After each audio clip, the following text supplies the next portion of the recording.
Si puede poner la primera diapositiva. Y comenzamos.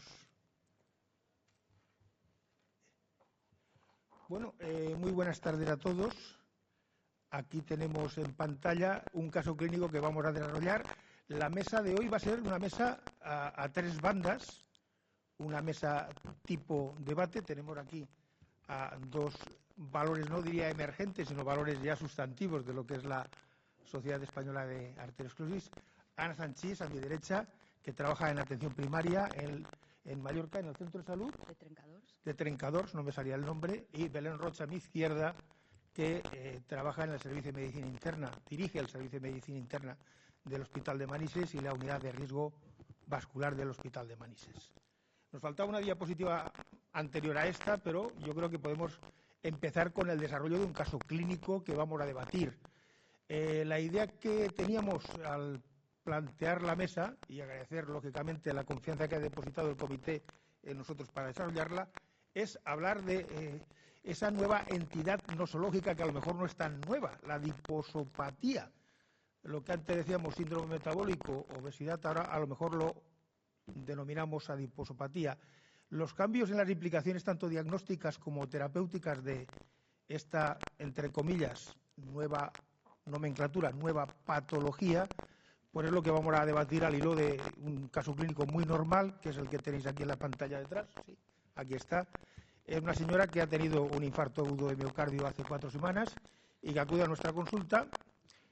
No tiene diabetes tipo 2, tiene un peso de 77 kilos con una estatura de 1,65, el índice de masa corporal es 28 y el perímetro de cintura 102 centímetros. La presión arterial bien, y en la parte de abajo pues llama la atención, pues tiene una glucemia basal alterada, el perfil lipídico, pues el LDL lo tenemos curiosamente, yo diría que aceptable, ¿no? Y los triglicéridos están ahí rozando el palo, pasando el palo, triglicéridos 160, en fin, una persona que tras el susto del infarto viene a nuestra consulta a ver qué hacemos, ¿no?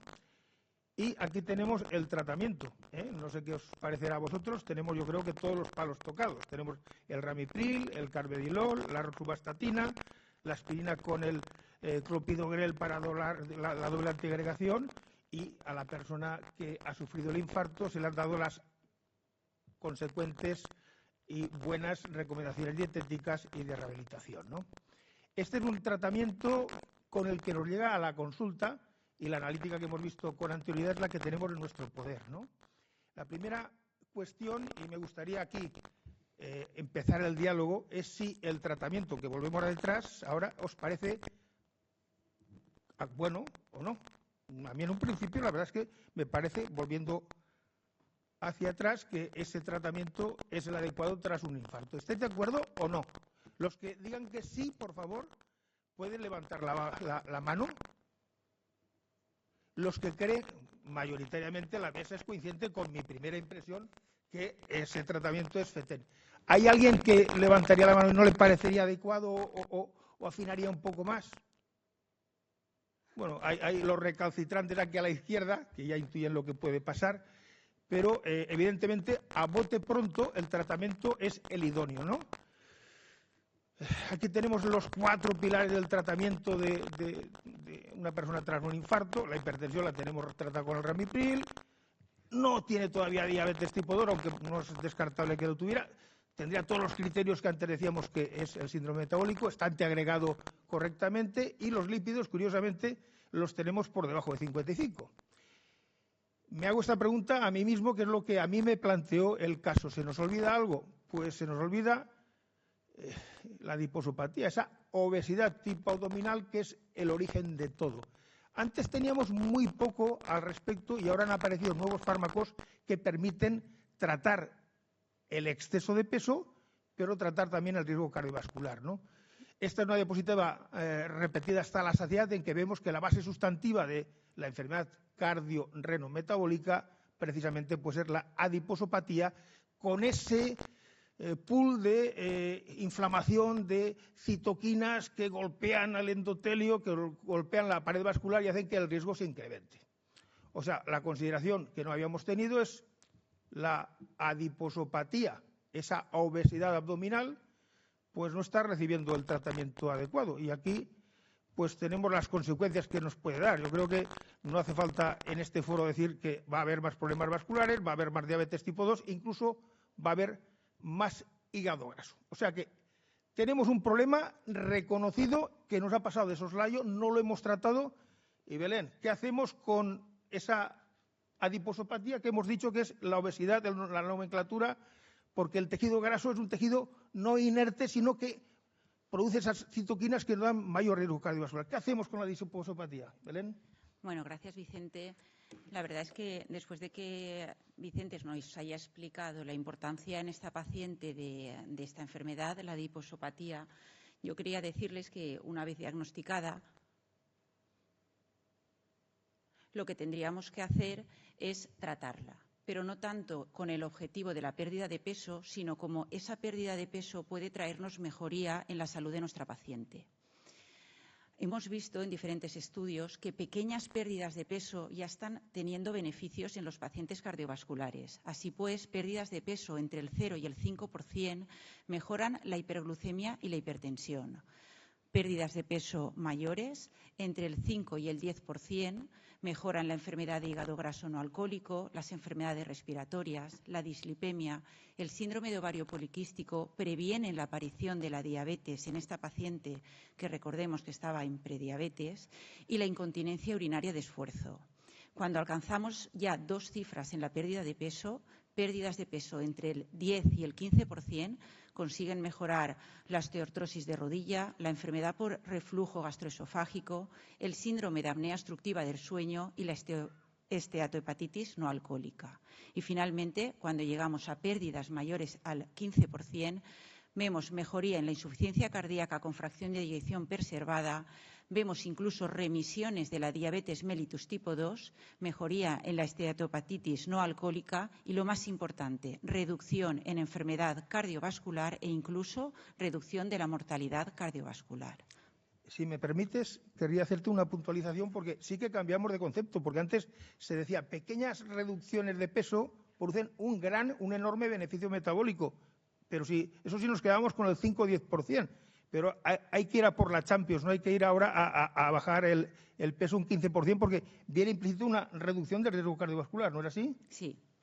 Pérdidas mayores al 15%, reducción de enfermedad cardiovascular, mortalidad.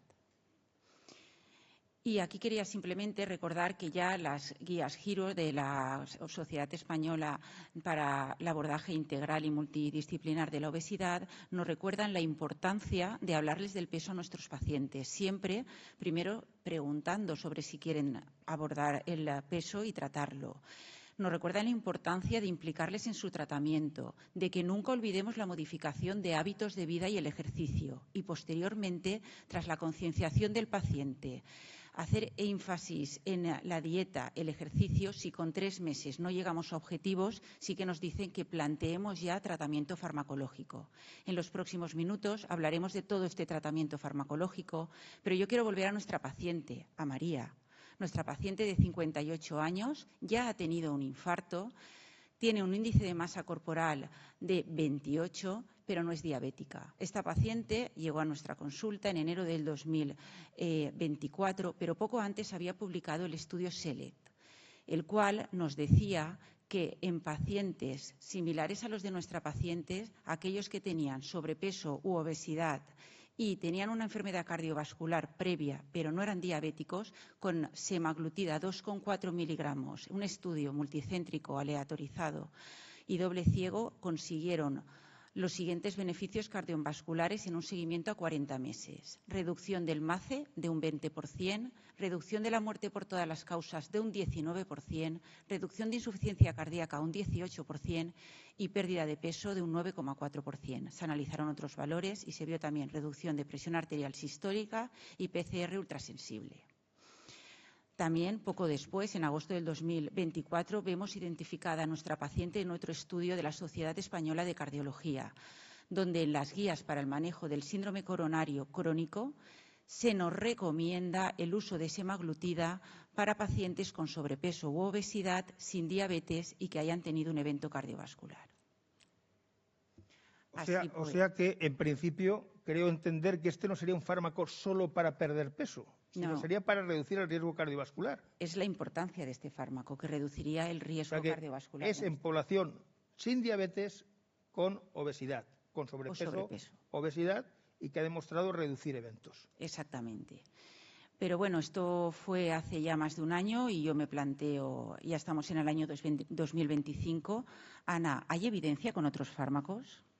Gracias, Belén. Pues, como has dicho, además de la ya consolidada semaglutida, cada vez tenemos un arsenal terapéutico más amplio para poder manejar al paciente obeso con y sin diabetes. Aquí he puesto a la izquierda una tabla donde hablamos de los medicamentos, de los 5 medicamentos, 6 que tenemos actualmente aprobados en España para el tratamiento de la obesidad, con su mecanismo de acción y la pérdida de peso de cada uno de ellos según los diferentes estudios, destacando obviamente semaglutida, como ya has contado, y también la tirzepatida.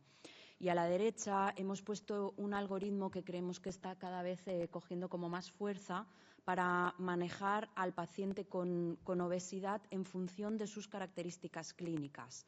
Además, veis en las ramas de más arriba, en función de si es lo que estás buscando es una pérdida muy alta de peso, si el paciente tiene diabetes, si no, si tiene enfermedad cardiovascular establecida, te va llevando hacia una rama concreta de tratamiento. Y podéis ver en color azul los fármacos que ya están aprobados por la FDA y por la EMA, y en color verde los fármacos que están todavía en diferentes fases de ensayos clínicos.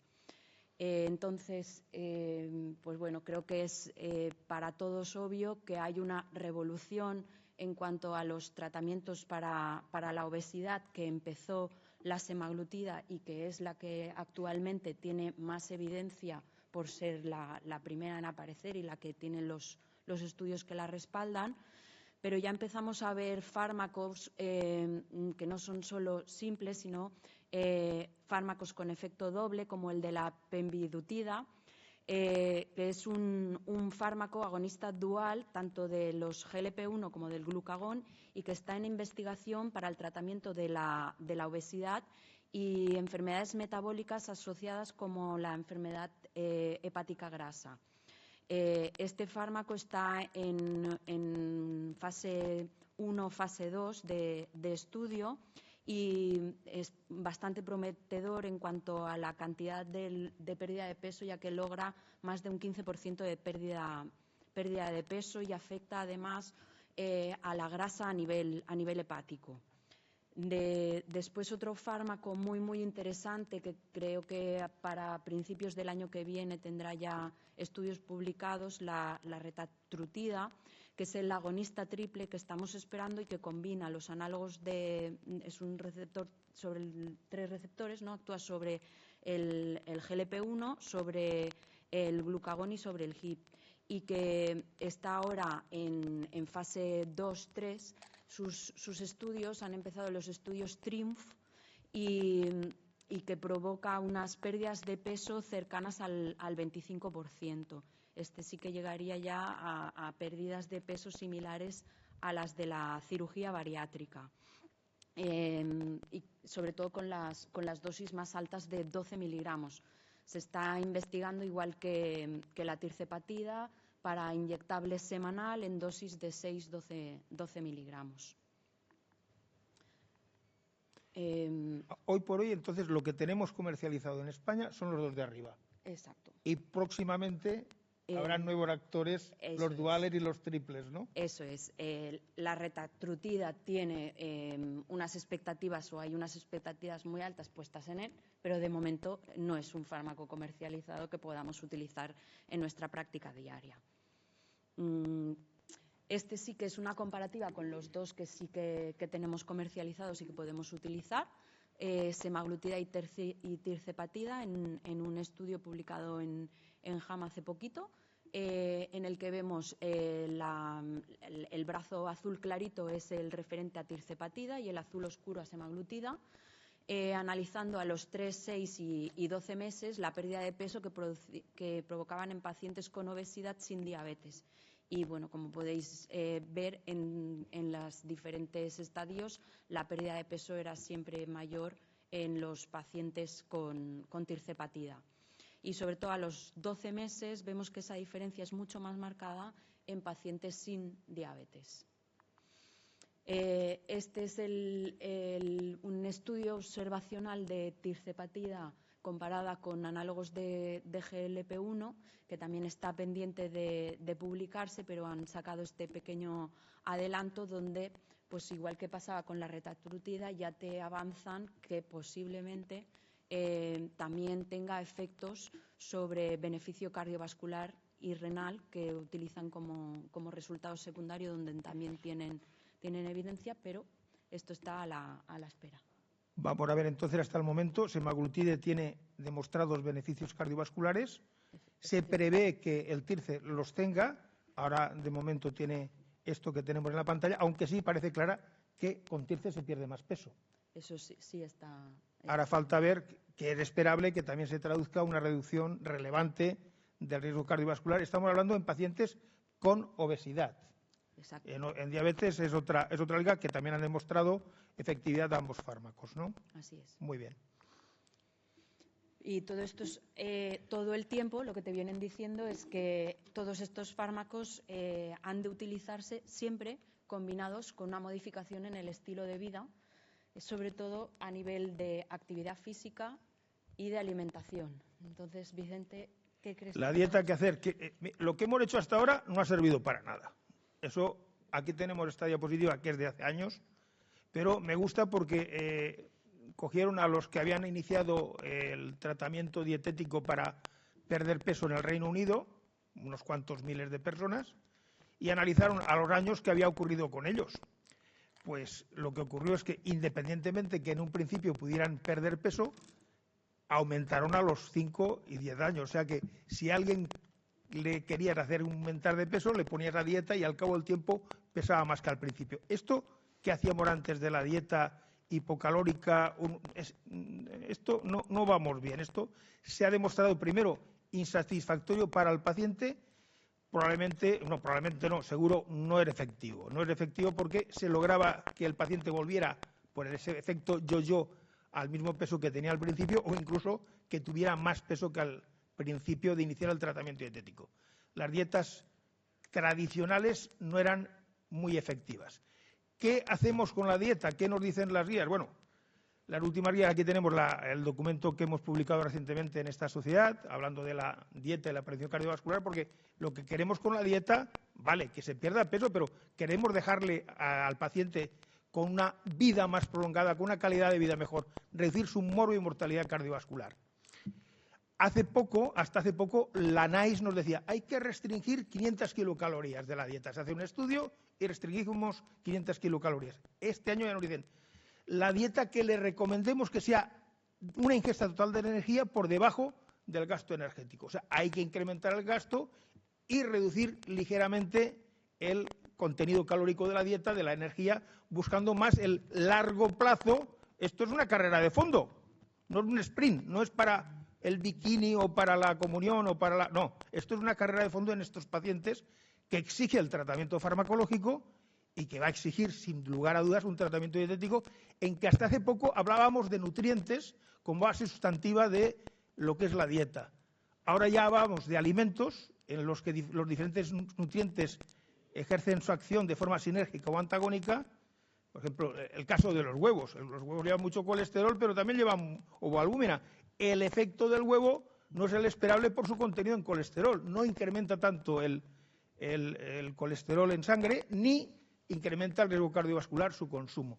Esto integrado en un patrón alimentario que ya imagináis cuál es el mejor y el más recomendable. Es el de la dieta mediterránea. Las evidencias a su favor del estudio CordioPrep, publicado en Lancet, y por supuesto las del Predimed. En el Predimed Plus se están haciendo precisamente una dieta mediterránea hipocalórica, a ver si se logra pues una efectividad.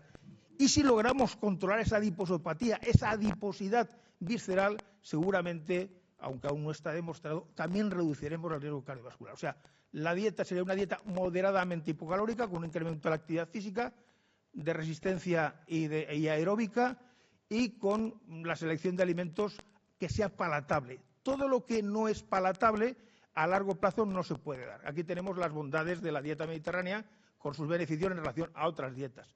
La dieta DASH, la dieta vegetariana.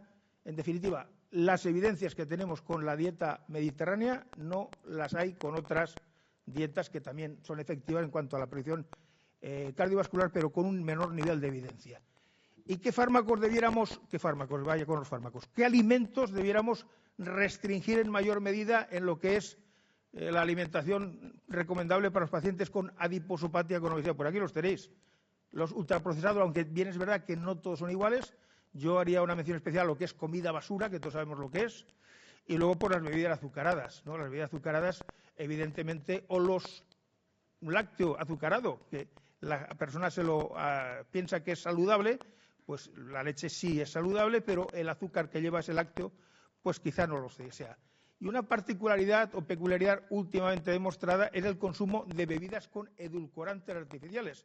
Esas bebidas que Coca-Cola cero y demás que suplían a las bebidas que tenían bastante azúcares. Pues fijaos en esta diapositiva que el mayor consumo de bebidas edulcoradas por efectos a nivel de la microbiota, cambios en la microbiota, por efecto a nivel del centro del apetito, en definitiva por un incremento de la insulinresistencia, ese consumo, aunque no produce un pico hiperglicémico inmediato, sí que produce un deterioro de el perfil hidrocarbonado a medio y largo plazo y sobre todo incrementa el riesgo cardiovascular. Los malos de la película, entonces las bebidas azucaradas, las bebidas edulcoradas tampoco son un buen sustituto y luego todos los alimentos de alta densidad energética, los alimentos procesados artificialmente, ¿no? Eso sería a grandes rasgos la dieta. Esto es fácil de decir, quizá no tan fácil de hacer, pero es una dieta que tiene que ser palatable y a largo plazo. Esa es la primera parte del tratamiento, siempre la alimentación como base sustantiva de la prevención cardiovascular y del tratamiento, en este caso, de la adiposopatía. Ya hemos visto fármacos. La pregunta que le lanzó a Belén, pues claro, estos fármacos son caros. De momento no están financiados por la Seguridad Social. Una pregunta que nos hacen nuestros pacientes, bueno, lo retiro que ya he perdido, ¿no? ¿Qué te parece? ¿Lo retiran o no? Bueno, pues parece ser que bueno, los estudios que tenemos hasta ahora es que con la retirada del fármaco nuestros pacientes vuelven a recuperar esa pérdida de peso.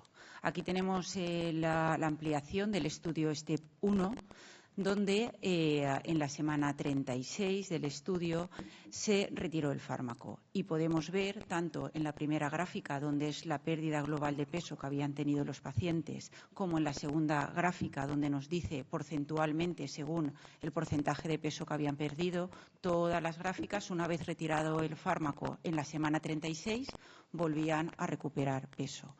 No llegamos al estado basal, pero sí que tenemos una importante recuperación de peso en todos los casos. También en la ampliación del estudio STEP se analizaron otros efectos cardiometabólicos de la semaglutida y vemos como con la retirada del fármaco también recuperamos presión arterial sistólica y diastólica y en este caso sí que llegamos a la situación basal de la que partíamos. Y respecto a la proteína C y la hemoglobina glicada, también vemos otra vez recuperado de ambos parámetros. Por lo tanto, con la semaglutida sí que vemos que con la retirada del fármaco recuperamos los efectos cardiometabólicos conseguidos y el efecto conseguido con la pérdida de peso. Aquí tenemos el Surmount 4 con tirzepatida. Aquí, una vez llegados a la semana 36, se aleatorizó. Unos pacientes siguieron con el fármaco y otros pasaron a placebo. Pues aquellos grupos de pacientes que pasó a placebo podemos ver en la primera gráfica cómo volvieron a recuperar peso y en la segunda el cambio que tuvieron en la recuperación de la cintura, de la circunferencia de la cintura. Por lo tanto, tanto con semaglutida como con tirzepatida, pues la respuesta es que sí que vemos esa recuperación de peso, vemos esa recuperación de los efectos positiva también de la tirzepatida respecto a la presión arterial, pues se comportó igual que la sema. También se recuperó los niveles de presión arterial. Yo digo, bueno, pues así nos hemos comportado respecto al... Yo quería hacer una matización, si te parece. Entonces, el resumen sería, lo que se pone no se quita. A ver, el resumen sería que esto es una enfermedad crónica y, por lo tanto... Pues si el paciente se lo puede pagar, sí. ¿Y si no se lo puede pagar y le bajamos la dosis? Pues el efecto será menor. El efecto será menor, pero no inexistente. No.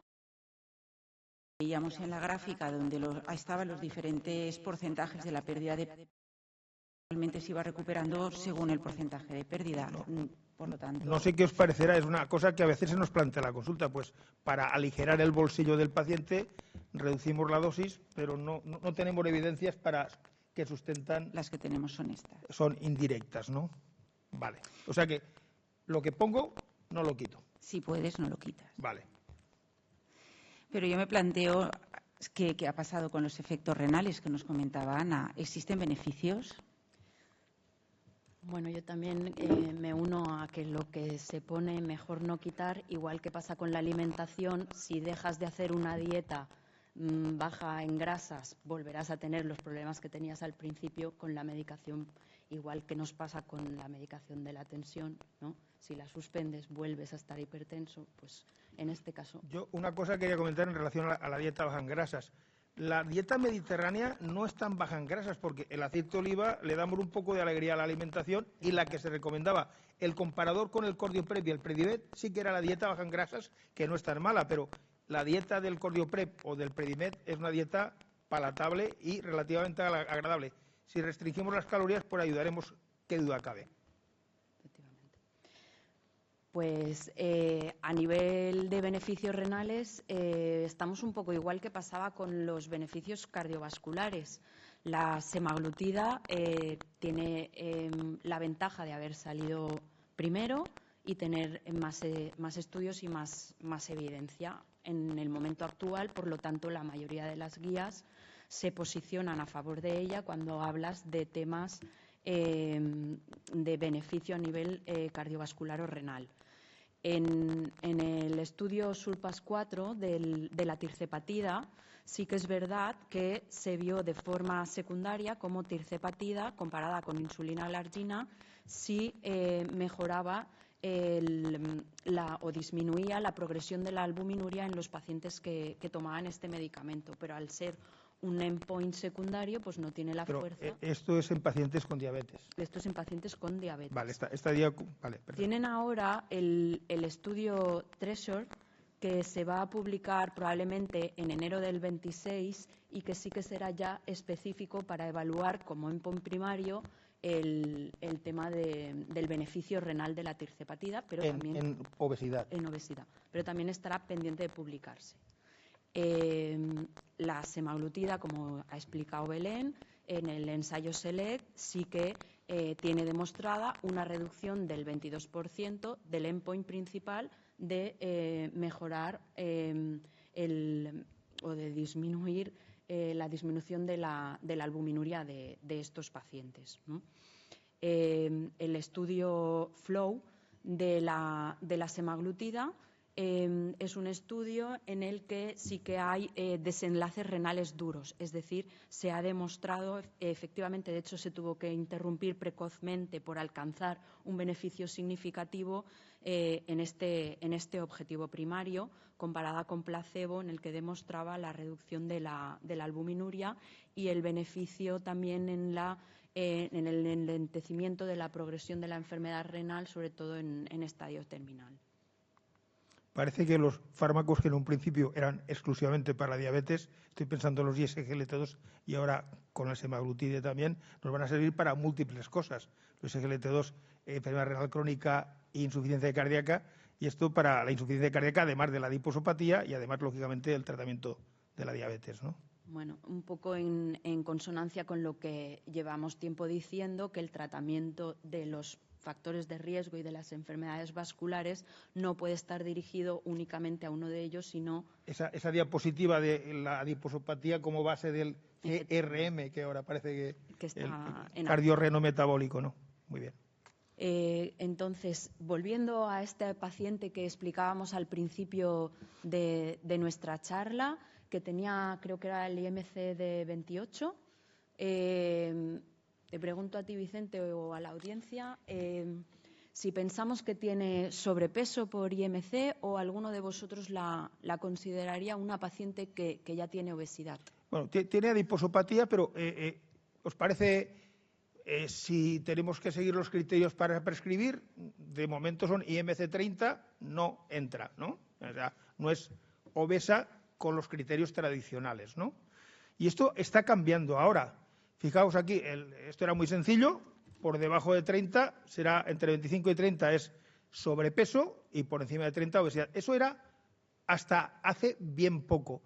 Estos criterios están siendo modificados y es discutible y queríamos discutir con vosotros un poco si eso es adecuado o no, ¿no?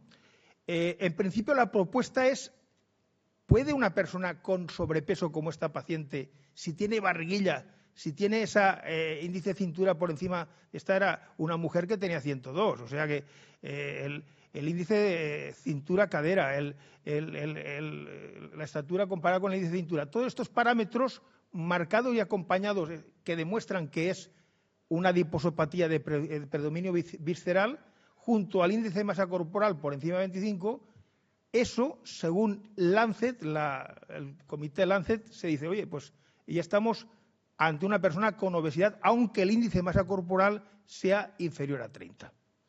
Un cambio importante. Antes decíamos, índice de masa corporal, 30 es el marcador. Ahora, bueno, es un factor a considerar, pero no es el único, y si cumple estos 3 parámetros que tenéis aquí en la pantalla, o al menos 2 de ellos, se puede considerar junto al MC que tenga una obesidad y, por lo tanto, el tratamiento lo podemos ofrecer porque va a obtener beneficios, como hemos visto en esta paciente que no tenía obesidad con los criterios antiguos, pero sí con estos criterios. Y siguiendo los criterios de inclusión del estudio SELECT, se puede beneficiar de los beneficios demostrados con un GLP-1, ¿no? Entonces, una cosa que a mí no me acabo de gustar, y es motivo también de debate, es que la Comisión Lancet, lo de antes sí me gustó, en cuanto a que ampliaba el diagnóstico de obesidad a un grupo de pacientes con sobrepeso que tenían una adiposidad abdominal y, lógicamente, un mayor riesgo. Pero aquí hizo un distingo que a mí no me acaba de convencer. Dijo, obesidad clínica, si tenemos complicaciones, si tenemos algo más, y obesidad preclínica, me recordó eso de la prehipertensión. La hipertensión es hipertensión o prehipertensión o predislipemia. Entonces, parece que esa obesidad preclínica, a mí ese término no me acaba de gustar, porque parece que tengamos que demorar la intervención cuando a lo mejor en esa fase es cuando es más susceptible la persona de obtener unos beneficios con el tratamiento higiénico-dietético, está claro, pero incluso farmacológico, que aunque no esté financiado, debiéramos de ofrecer. Por lo menos plantearle la posibilidad de que existen fármacos que pueden mejorar no solo la reducción de peso, que es en definitiva lo que busca él o la paciente que acude a nosotros, sino su pronóstico cardiovascular. A mí eso de la obesidad clínica y no clínica, a mí particularmente no me acabó de gustar y no sé si eso, Belén, no sé, vosotros, el término preclínico, clínico, ¿verdad que es un poco, no sé, no, a mí no me acaba, ¿no? Vamos a ver, estaríais, de los aquí presentes, con la clasificación de Lancet, que es una clasificación que tiene cosas buenas, creo yo, ¿estaríais de acuerdo con eso de la obesidad preclínica y clínica? ¿Quiénes estaríais, les parece un término razonable? ¿Quiénes consideráis que no es razonable? O sea que, en principio, todos opináis como yo. No sé si os estabais convencidos de forma previa o que yo he tirado y decir, bueno, vamos a quedar bien con Vicente y vamos a decir que lo que piensa él es adecuado. Bueno, a ver qué te parece a ti, Belén. Bueno, como ha explicado Vicente, a principios de este año parecía que la Comisión Lancet sacaba este nuevo diagnóstico de obesidad, donde decía que íbamos más allá del índice de masa corporal, como ha explicado Vicente, teniendo en cuenta varios parámetros para su diagnóstico, pero sí que diferenciaba una obesidad preclínica, cuando el paciente tenía un exceso y o una adiposidad anormal, bien diagnosticada, como ha comentado Vicente en la consulta, o ya pues con técnicas un poquito más avanzadas, como la impedanciometría o incluso técnicas de imagen como la DEXA, pero esos órganos pues tenían su función conservada. Lo que confería, en cierta manera, esta definición era un aumento de riesgo. Y lo diferenciaba ya de esa obesidad clínica, donde ya estábamos hablando de una enfermedad crónica, sistémica, que se caracterizaba por la disfunción de los órganos a diferentes niveles. Pero esto duró muy poco, porque la EASO, la Sociedad Europea de Obesidad, tardó muy poco en contestar al informe de la Comisión Lancet, diciendo que no podemos olvidar que la obesidad es una enfermedad crónica, que por lo tanto no podemos hacer esta distinción de obesidad preclínica y obesidad clínica, porque lo único que estamos haciendo, diferenciando estos pacientes, es poner trabas para empezar un tratamiento lo más pronto posible de los pacientes, que por lo tanto pues, no está de acuerdo con esta diferenciación, considera que esto va a llevar a que en un futuro estos pacientes tengan efectos negativos sobre su salud y la EASO aboga por un enfoque multidisciplinar, integral y mucho más completo de los pacientes con obesidad desde el primer momento. Y una vez hemos escuchado el Lancet… Bueno, yo en esto sí que me gustaría el hacer énfasis especial, porque sí es importante identificar a aquellos pacientes con sobrepeso y adiposopatía subsidiarios de recibir tratamiento. Aunque la obesidad sea preclínica, creo que debemos de intervenir. Sí, ¿Estamos de acuerdo? ¿No? O sea que cuanto antes. en la obesidad preclínica, según Lancet, no me gusta el término, parece que tengamos que demorar, ¿no? Y bueno, y aquí acabamos, ¿no? ¿Qué te parece? Obesidad, Ana, factor de riesgo o enfermedad. Bueno, yo creo que todos tenemos ya claro que enfermedad, ¿no? Las diferentes guías desde hace ya varios años y diferentes sociedades se han posicionado así por entender que se produce una disfunción del endotelio que es crónica, que no depende tanto de la voluntad de la persona en comer menos como creíamos y que tiene un impacto además a nivel de salud cardiovascular, que la obesidad promueve una aterosclerosis acelerada, incluso en pacientes que no presentan una dislipemia muy severa, que incrementa el riesgo de ictus isquémico y hemorrágico y, por lo tanto, que vemos que a medida que más peso presentas, todas estas patologías aumentan su incidencia, ¿no? El tratamiento de la obesidad debe ir más allá de hacer perder peso al paciente e intentar convencerlos en nuestras consultas que no es solo para estar más guapo, sino que mejoraremos su salud cardiovascular. Yo me quedo con esa última frase, por la anterior. Uy, perdón. La pérdida de peso es solo uno de los resultados del cuidado de la obesidad. O sea que no solo hay que perder peso, sino que mejorar la salud de las personas con adiposopatía. Bueno, perder peso bien, pero vamos a prolongarles la vida, vamos a hacer que tengan menos eventos. Ahora tenemos herramientas higiénico-dietéticas y farmacológicas para conseguir eso. Y las conclusiones las digo yo. Bueno, así tenemos tiempo para… Bueno, yo creo que la obesidad, hemos hablado que es una enfermedad crónica que requiere tratamiento crónico, que cuando prescribimos estos nuevos fármacos planteemos que, igual que en el campo de la hipertensión o en el campo de la diabetes o en el campo de los lípidos, el tratamiento que se pone no se quita, aquí, a no ser que la disponibilidad económica del paciente no sea tal, pues debemos de mantenerlo en la medida de lo posible. Hemos de focalizar, de valorar las causas que producen la obesidad, el abordaje multidisciplinar, los médicos de atención primaria, con las unidades de riesgo vascular, con enfermería fundamentalmente, más allá del peso. El peso no es más que un síntoma. Trabajar en, si es posible, no culpabilizar a la persona, porque, claro, se siente mal. La persona que tiene exceso de peso, esa obesidad, ha hecho tantos tratamientos y muchos de ellos con resultados negativos que esta fórmula de no hacer bien la dieta, pues a lo mejor habrá que ayudarle a que siga un camino adecuado y que haga una adherencia adecuada al tratamiento farmacológico, ¿no?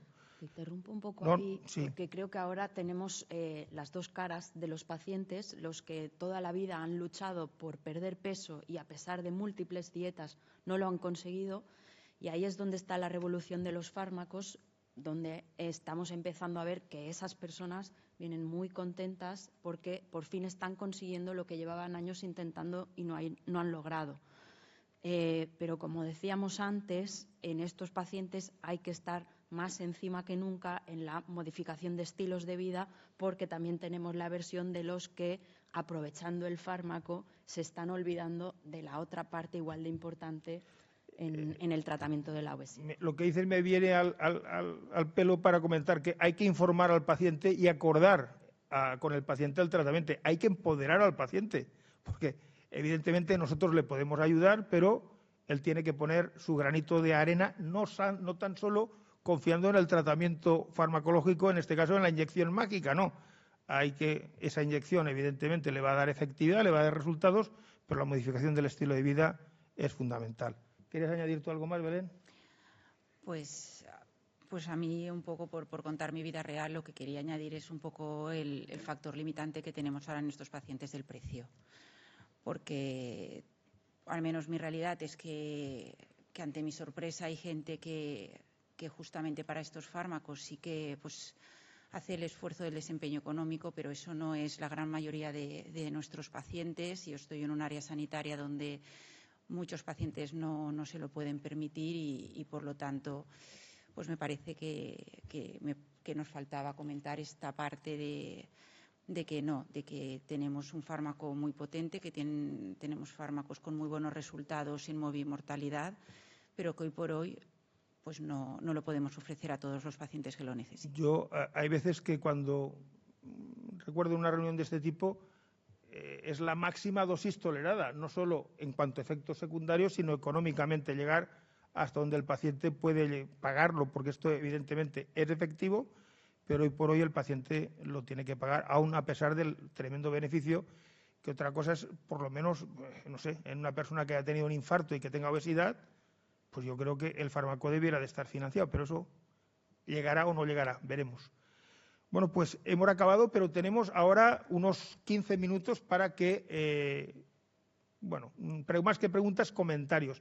La mesa no dejaba de ser un debate, como habéis visto, y ahora queremos contar, ahora al final, estos 15, 20 minutos con vuestra colaboración, por si queréis hacer algo. Aquí tengo una pregunta, un comentario. Tampoco, cuanto más comentarios breves, más gente podrá. Luego, el doctor Morillas allí también. Vale, aquí ya tenemos 3. Primero, Ana. ¿No? ¿Es un comentario? Ana. ¿Se oye o no se oye, Ana? A ver, le das el clic. ¿Me oís? Ahora sí. Ahora sí. Quería hacer un comentario cuando has dicho lo de la obesidad y lo de como factor de riesgo o como enfermedad. Yo creo que aquí en esta sala no hay nadie que dude que la obesidad es una enfermedad, aunque todavía consta que en la OMS que todavía es un factor de riesgo. Y cuando has dicho lo de la obesidad preclínica o el sobrepeso con adiposopatía, y si es una enfermedad o no lo es, la presión arterial elevada podríamos hacer un símil con esa obesidad preclínica. Y podríamos hablar de la enfermedad. ¿La presión arterial elevada es una enfermedad? La hipertensión sí. La presión arterial elevada no vamos a tratar si encontramos un paciente que lo necesite. O sea, que podría ser similar la presión arterial elevada, que no es hipertensión, a esa obesidad preclínica, en la que hay sobrepeso, pero que no hay sintomatología. Es una cuestión de denominar las cosas, de ponerles un nombre. La adiposopatía, lo que ocurre es que trastoca un poco todo, ¿no? El síndrome cardiorrenometabólico, y aquí los que somos un poco veteranos, la dislipemia heterogénica es propia de la adiposopatía, ¿no? Claro. El HDL bajo, los triglicéridos elevados, LDL pequeñas y densas, mayor heterogeneidad, entonces pues eso debe ser tratado. Si hay... Y la evidencia de los fármacos va precisamente en ese camino, ya que no solo mejoran el control del peso, sino que también te mejoran el control de la tensión arterial. La retatrutida se espera que haga unas bajadas de tensión de 4 o 6 milímetros de mercurio, que es bastante.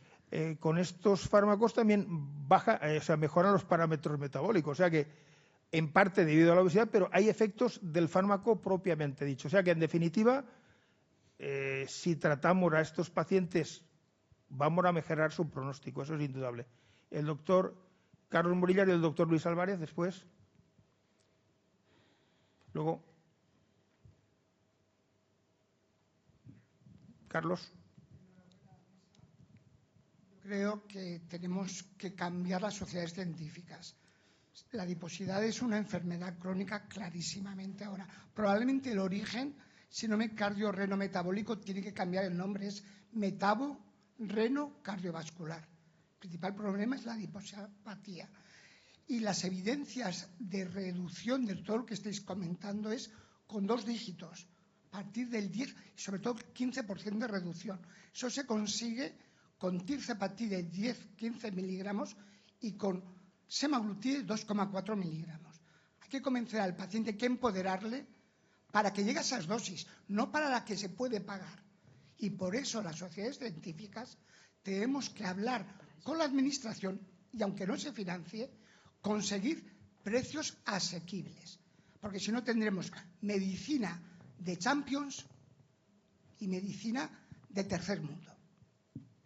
Nos lo tenemos que hacer pensar las sociedades científicas, porque si no, solo acceden a estos fármacos un 2-3% de la población subsidiaria de ese tratamiento crónico. Y no me conformo con empoderarle lo que tú te puedas pagar. Si se puede pagar solo 1 miligramo de semaglutide, probablemente no tenga los beneficios que habéis comentado, que llegan a 2,4, 10-15 tirzepatide. Entonces tenemos que hacer algo las sociedades científicas con el gobierno, porque si no, habrá medicina de Champions, medicina de tercera división, de tercer mundo. Totalmente de acuerdo con el doctor Carlos Morillas. Así es. Yo creo que el comentario, o sea, yo sí que es verdad que me he referido a la dosis tolerada porque entre la opción de dejar el fármaco o de ponerse una dosis menor, lo menos malo es poner una dosis menor, pero evidentemente lo que está demostrado es que las dosis que has dicho tú, o sea, que es las que tenemos que recomendar.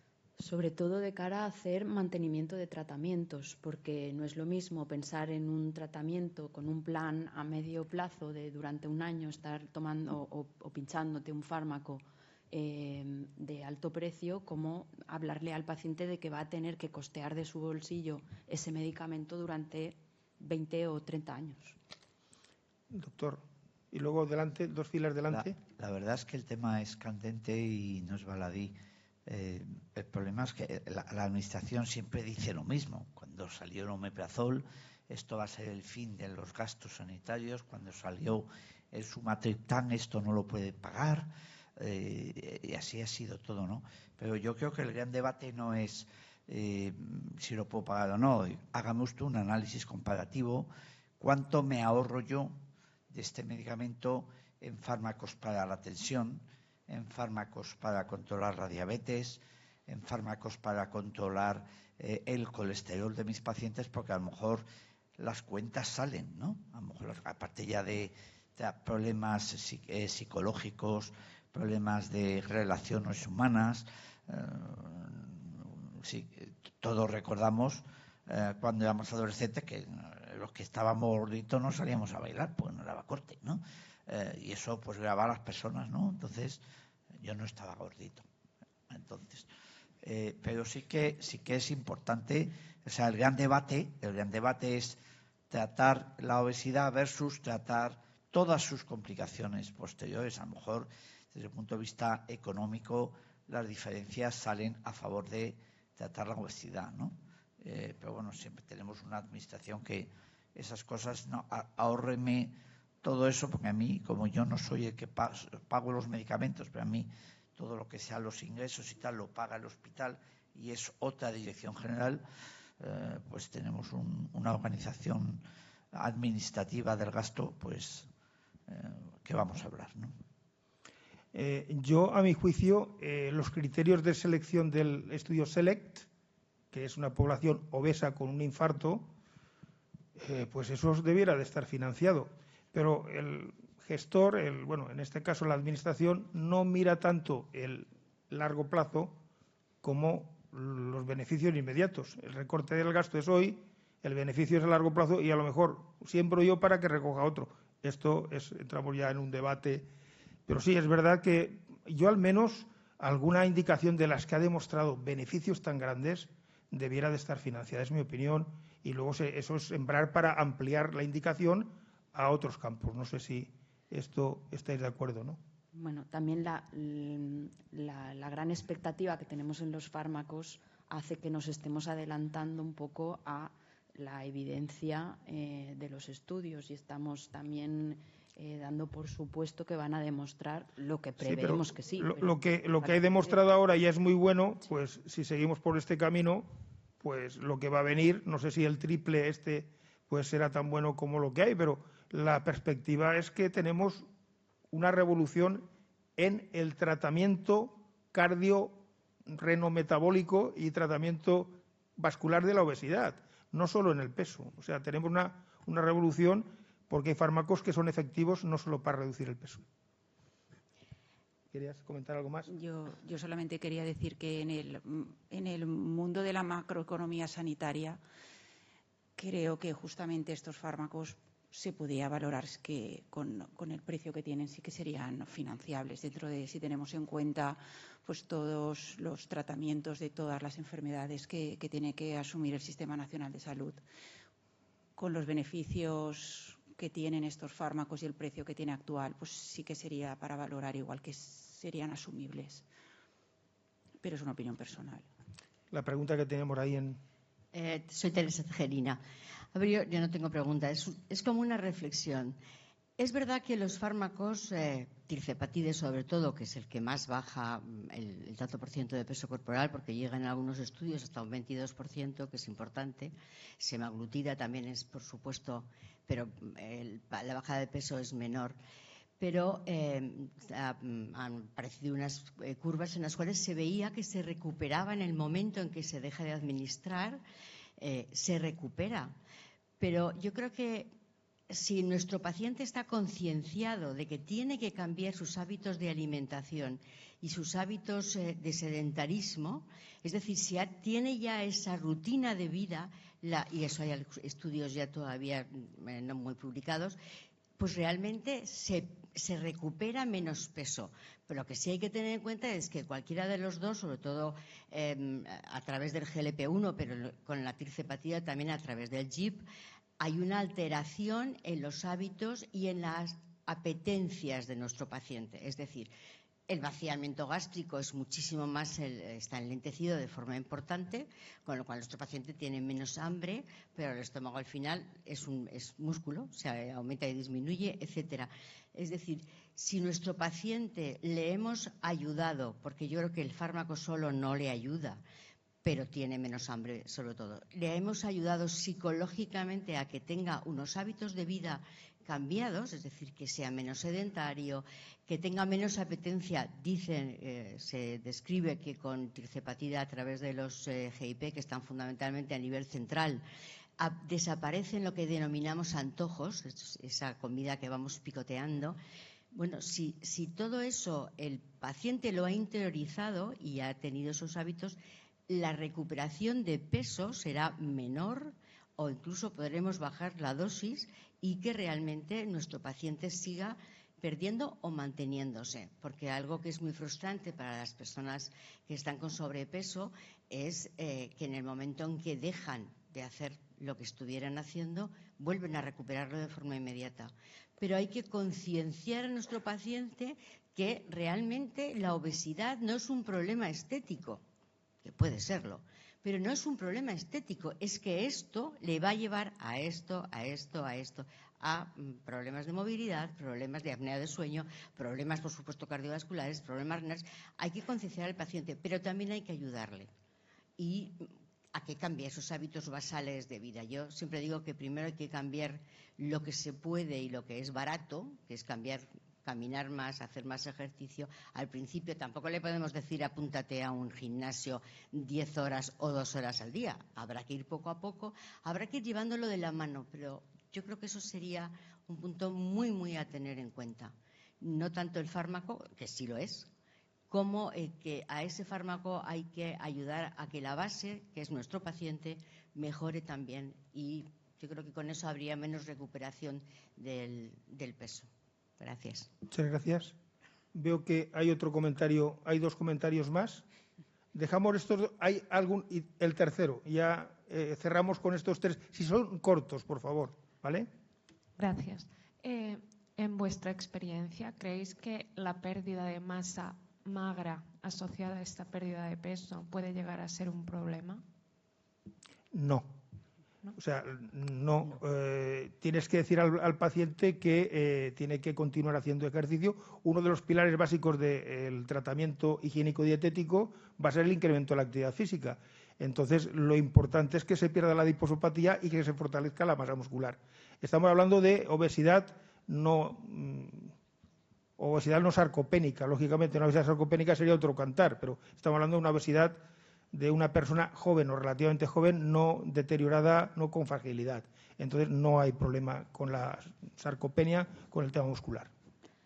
A nivel de fármaco, la tirzepatida además tiene demostrado que la grasa que disminuye es la grasa visceral. De hecho, ha habido algunos casos en los que lo que es grasa abdominal ha aumentado en detrimento de perder grasa visceral, que es la que realmente provoca el riesgo cardiovascular. Y hay algún dato también en grasa epicárdica. Bueno, pero en fin, lo importante es que estos fármacos van más allá de la pérdida de peso. La siguiente pregunta, sí. Y luego cerramos con la tercera y última. Bueno, pregunta o comentario, ¿eh? Sí, un comentario. Felicitar a la mesa porque se ha hecho una exposición muy clara y muy evidente. Y yo quería redundar un poquito en una reflexión. Creo que pecamos de biologicistas, porque es nuestro labor habitual, y se ha nombrado que es una enfermedad metabólico-cardiorrenal pero tal vez habría que poner la palabra psico delante, o psicoconductual, inicialmente. Pues que yo creo que la enfermedad es una enfermedad psicometabólico-cardiorrenal. Y en ese sentido, pues tal y como nos ha comentado Teresa Tejerina, el cambio conductual es fundamental. Y a ciertos niveles de gasto habría que compararlo con el coste de un coach personal, no un médico, un coach personal crónico toda la vida. Porque a lo mejor esa intervención consigue unos hábitos de ejercicio más saludables, una dieta más saludable, y estamos según el nivel de coste farmacológico. Y esto no le quita nada que es maravilloso contar con un fármaco que en casos, como se ha mencionado, de prevención secundaria, puede cambiar radicalmente el perfil metabólico y de riesgo del paciente.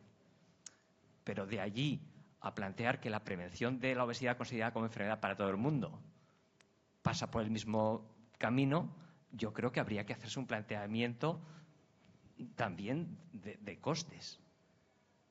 Es lo que está claro, que la obesidad es una enfermedad compleja y multifactorial, que el perfil psicológico y el psicosocial es muy importante, pero las consecuencias fundamentalmente son cardio-reno-metabólicas. Etiología psicosocial, causas, consecuencias cardio-reno-metabólicos en la línea de lo que ha comentado el doctor Morillas, ¿no?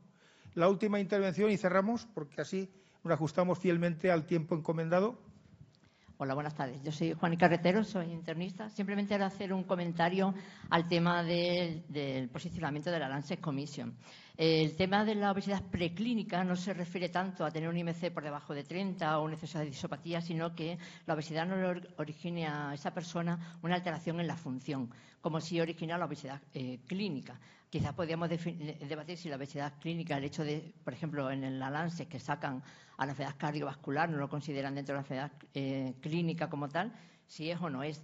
Pero yo creo que es un punto de partida sobre cómo podemos abordar la financiación de estos fármacos, ¿no? Porque todos tenemos personas con obesidad en la consulta que tienen un IMC de 40, pero no tienen una insuficiencia cardíaca, no tienen una enfermedad renal, quizás ni siquiera una artrosis, ¿no? Una complicación muy importante.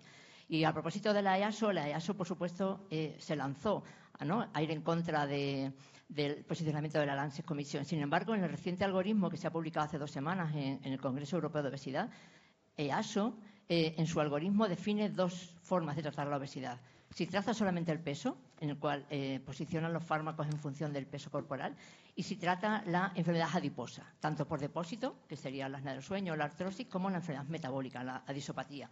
Con lo cual, tenemos que hacerlo todos mirar, ¿no? Que lanzarnos al abismo sin pensar, ¿no? Quizás un poco sobre que eso, más que nada, sea un punto de partida sobre conseguir la financiación de los fármacos. Y en ese sentido, que se ha hablado de la dosis máxima que te puedes pagar, yo creo que debemos hablar de la dosis mínima eficaz. Sabemos que el efecto positivo de estos fármacos no depende tanto del cuánto peso se pierda, sino del efecto que los fármacos hacen sobre la enfermedad adiposa, ¿no? Y tenemos datos como los efectos beneficiosos son muy precoces, incluso no conseguir esa pérdida de peso tan grande. Quizás tenemos que fijarnos en que los efectos beneficiosos se consiguen a lo mejor con pérdidas de peso del 10%. Y eso es quizás lo que tenemos que pedirle a esa persona, ¿no? Intentar que la dosis mínima sea aquella que le permita ganar o mantener esa salud, y no poner el objetivo en cuánto peso tienen que perder, sino en cuánta salud ganan con la dosis mínima con la que consigamos esa salud. Bueno, muchas gracias, Juan. Y yo creo que con tu intervención creo que es un buen epílogo a la mesa que hemos desarrollado. Agradecer a todos vosotros vuestra asistencia, vuestra presencia, y a la Sociedad Española de Arteriosclerosis, a los doctores Xavier Pintó y Ferran Trías, que nos han permitido compartir estos momentos con vosotros. Muchas gracias. Gracias.